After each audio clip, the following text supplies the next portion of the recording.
Good morning friends, welcome to my YouTube channel advocate Amit Kumar Gupta. अपने income tax के cases की series में आज जो केस हम लोग डिस्कस करेंगे उस केस का नाम है Hyundai steel India private limited versus deputy commissioner of income tax. ये case 95 ITR tribunal short notes page number 65 पे रिपोर्ट हुआ। मैटर चेन्नई ITAT ने डिसाइड किया और केस 12 अप्रैल 2022 को डिसाइड किया गया। फ्रेंड्स, इस केस को डिस्कस करने का जो लॉजिक है वो ये है कि इसके अंदर दो पॉइंट्स के ऊपर डिसीजन आया। दोनों ही बहुत इंपॉर्टेंट हैं, जो कि डे टू डे लाइफ में हमारे बहुत काम आते हैं। पहला, इसके अंदर इशू ये था कि एसएससी के पास कुछ सैंडविच क्रेडिट अवेलेबल था और ड्यूरिंग द ईयर एसएससी ने ये सैंडविच क्रेडिट अपने प्रॉफिट एंड लॉस अकाउंट में राइट ऑफ किया था और उसकी सेक्शन 37 सबसेक्शन 1 के अंदर डिडक्शन क्लेम किया था। असेसिंग ऑफिसर साहब का ये कहना था कि एसएससी को ये जो सैंडविच क्रेडिट जो राइट ऑफ किया है इसका सेक्शन 37 सबसेक्शन 1 के अंदर जो है वो बेनिफिट नहीं मिलेगा।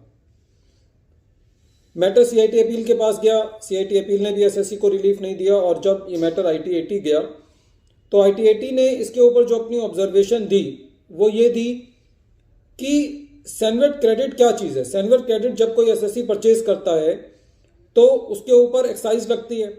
हम 1000 रुपये की चीज़ पे सपोज करो 50 रुपये एक्साइज देते हैं तो हमें वो चीज़ 1050 रुपये की पड़ती है। यदि एसएससी को वो 50 रुपये क्रेडिट मिल जाता है तो एसएससी की कॉस्ट जो है वो 1000 रुपये रहती है और यदि उसका क्रेडिट नहीं मिलता तो एसएससी को उसकी कॉस्ट जो है वो 1050 रुपये रहती है। तो इस पर्टिकुलर केस में एसएससी को वो सैंडविच क्रेडिट नहीं मिला, इसलिए एसएससी ने उस जितना भी क्रेडिट था जो अनयूटिलाइज था उसको अपने P&L में राइट ऑफ कर दिया। तो इससे एसएससी की जो है वो कॉस्ट इंक्रीज हो गई। तो आईटीएटी का ये कहना था कि the balance of the sandwich credit which is not availed by the assessee Partex the character of the purchases and hence it should be allowed under section 37 subsection 1। ये तो एक इशू था फ्रेंड्स। इस केस के अंदर second issue ये था कि एसएससी ने कोई लोन लिया हुआ था जिस पर एसएससी इंटरेस्ट पे कर रहा था और हम जनरली देखते हैं कि जो जब लोन इंडिया के बाहर से लिया जाता है या बाहर से सर्विसेज ली जाती हैं और जो पेमेंट की जाती है तो जो बाहर के वेंडर्स हैं वो जनरली ये कंडीशन रखते हैं कि भाई उसका टैक्स भी आप ही पे करोगे। तो एसएससी को उसके ऊपर जो टीडीएस है वो भी एसएससी को बियर करना पड़ता है। तो इस पर्टिकुलर केस में जो ग्रॉसिंग अप करके जो टीडीएस आया वो एसएससी ने जमा कर दिया